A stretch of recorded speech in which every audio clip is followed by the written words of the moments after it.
Let's say pawikan!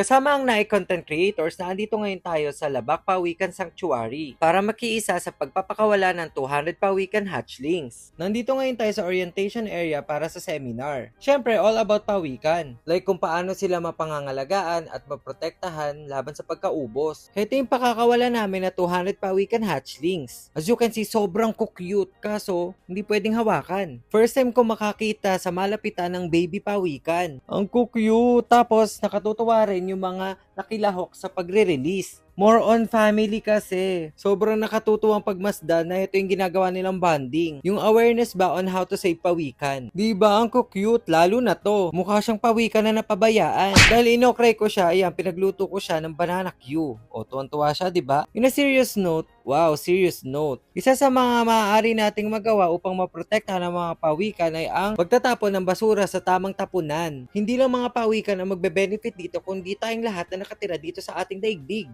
O diba, hanga ka sa Tagalog ko? So doon pakakawalan yung mga pawikan. Isang beses ay nag-volunteer kami as pawikan patrollers. Nagbantay kami from 8 p.m. to 4 a.m. pero bigo kami makakita ng pawikan na nangingitlog. Naglakad kami mula rito hanggang doon. Napuyat lang kami. Inihahanda na ng samahan ng Labak Pawikan Patrollers ang paglalapagan ng mga hatchling. Gagapang sila pabalik sa karagatan kung saan sila nararapat. So ganito yung gapang, ganyan. Like Shakira. Bago yun ay pumunta muna kami sa nesting facility. Kung saan may sasalubong sa inyo na ganito. I love pawikan! Dito sa nesting facility, dinadala ang mga itlog na nakokolekta ng mga patrollers. Yung mga may green screen ay may laman pa. Tapos tinutusukan nila ng palatandaan na kahoy na kung saan nakalagay kung kailan ito nakuha at ang bilang ng mga itlog. It's time para pakawalan ang mga baby pawikan. Nakamamangha dahil karamihan sa mga volunteer ay nanggaling pa sa malalayong lugar. Sinabihan ko si Vloggeries at si Sir Edward Ding na mag-iingat pabalik sa karagatan kung saan talaga sila nakatira. Ikumusta na lang nila ako sa mga kauri nilang syokoy. At nang matipon na ang lahat ay ibinaba na ang mga batcha na naglalaman ng 200 pawikan hatchlings. Hinuho ito dahan-dahan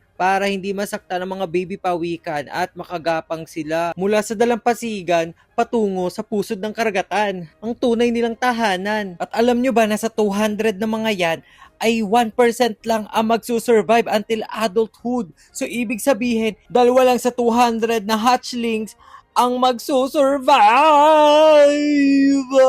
Una-unahan sila, parang nagre-racing ba na ang premyo 1,000,000. Wala namang premyo eh. Nais ko po magpasalamat sa mga volunteer na nakiisa sa pagpapakawala ng mga hatchling. Kahit na linggo at nanggaling pa kayo sa malalayong mga lugar ay hindi kayo nag-atubili na samahan kami na magpakawala ng mga hatchling dito sa aming bayan ng Naik. Sa mga nais mag-volunteer as pawikan patroller, makipag-ugnayan lang sa SLPP, sa samahan ng Labak Pawikan Patroller. At ayan na, lahat ng hatchling ay nasa laot na. Tapos may grupo ng mga kabataan na nagpa-video sa akin na hindi naman pala ako kilala. At natawa na lang kami. Excited na kami sa nalalapit na pagdiriwang ng 15th Pawikan Festival na gaganapin sa February 13. Kung nais nyo makaisa ay makipag-ugnayan lang sa Naik Tourism, sa SLPP, or sa Sangguniang Kabataan ng Labak.